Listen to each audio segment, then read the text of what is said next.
For me, I try to keep everything simple. I don't ever ask what a bull does.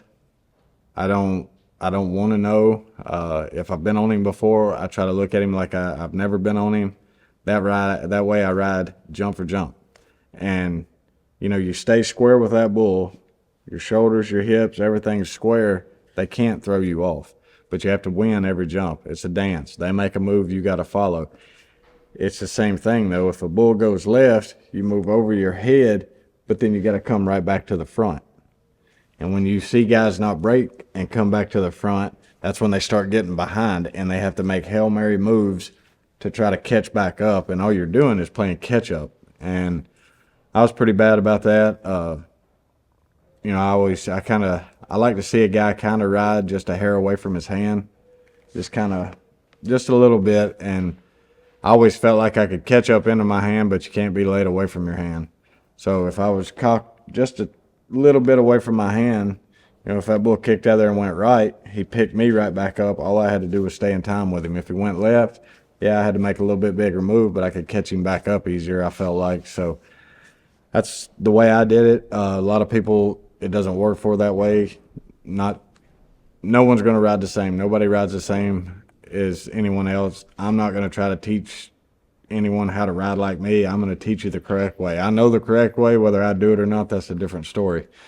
But it's pretty simple. And if you keep it simple, then it's easy. The harder you make it, the harder it's going to be for you. And don't listen to some random guy, because everybody, you go to any bull riding, open bull riding, any bull riding, everybody's going to have advice. If you get bucked off, I picked one or two guys out that I really trusted in, and Jerome Robinson was one of them. When I'd get bucked off, I would always walk and ask him, hey, what do you think? Or, you know, when the bull riding got over with, I would ask him, what you think? Usually I try to do it right as soon as it happened.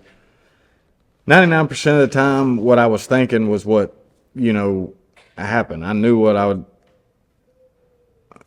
had happened. I knew what I did wrong. So, but I wanted to make sure it looked the same from the outside as it did from the inside. So I'd always go and ask Jerome Robinson, hey, what do you think happened right there when I'd get bucked off? And he'd tell me his opinion. And, you know, I would always compare what I thought to what he thought. Milo Center's ready for this one. Voodoo Child, J.B. Mooney. Third time they've met. It looks good for J.B. Guess what? This bull's been ridden. Wow! You saw him. He celebrated right away. He knew it.